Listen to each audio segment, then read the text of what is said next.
سەنا و سوپاس و ستایشی خوای گەورە دەکەین کەوا تەوفیقی داین ئەمڕۆ کە نۆی نۆیە کۆتاییمان هێنا بە سەدی قوبڵەی مزگەوتی ناوی شافعی لە 31 دەی ساڵی 2019ەوە یەکەم خەباتەمان کردە ناو ئەساسی مزگەوتەکەەوە. ئەمڕۆ نۆی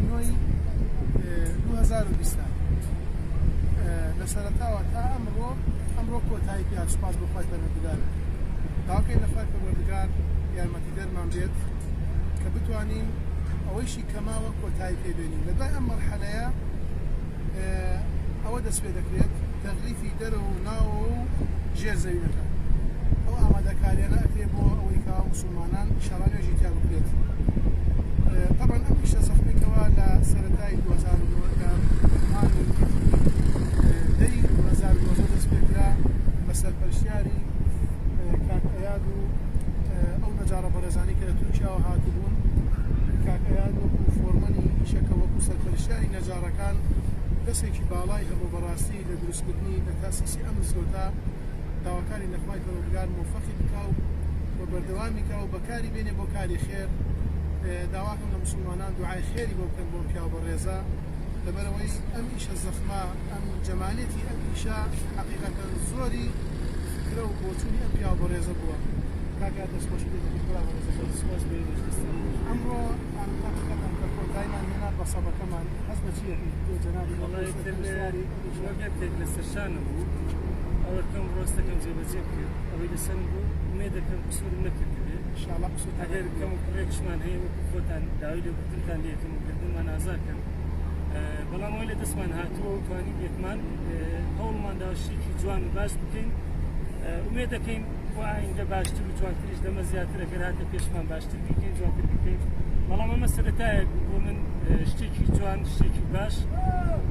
ئەلحەمدوللا بە ئامادەبوونی خۆتان و بە سەرپەرشتیاری هەمومان و بە دەستە جەمعی کۆی گشتی هەمومان توانیمان شتێکی باش و شتێکی جوان دروستکەین. ومێ دەکەین شتێکی نمونەیی بێت بۆ کەرکک و لە دوای ئەمە شۆتر ئەوەی لە دەستان هات لە من باشترتان دروستکردن لە خزمەتانێ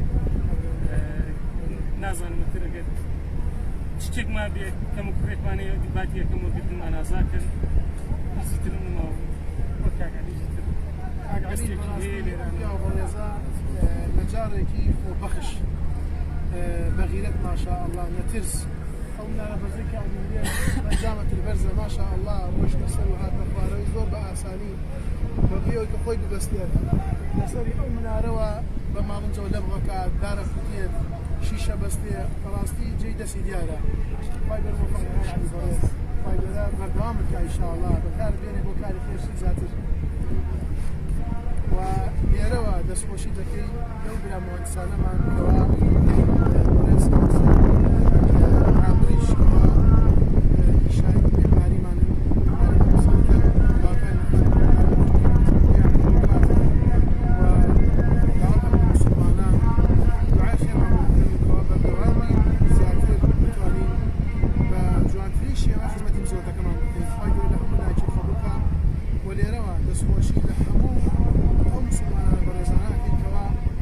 هاوکاریان درێژ کردووە و یارمەتیمانیان داوە ئەوە توانیمانە بگەین ئەم مەرحەلەیە و داواکەین لە خوای پەروەردگار هەموو ئەو ئارامی کەوا سەرفیان کرێ لە پێناو ڕەزامەندی خوای پەروەردگارە لیان وەرگری و لیان قبول کات و بۆیان زیاد کە ئینشاءالله. جەزاکم الله خەیرا بارەک الله فیکم. دەستێکی باڵاتان هەیە لە وڵات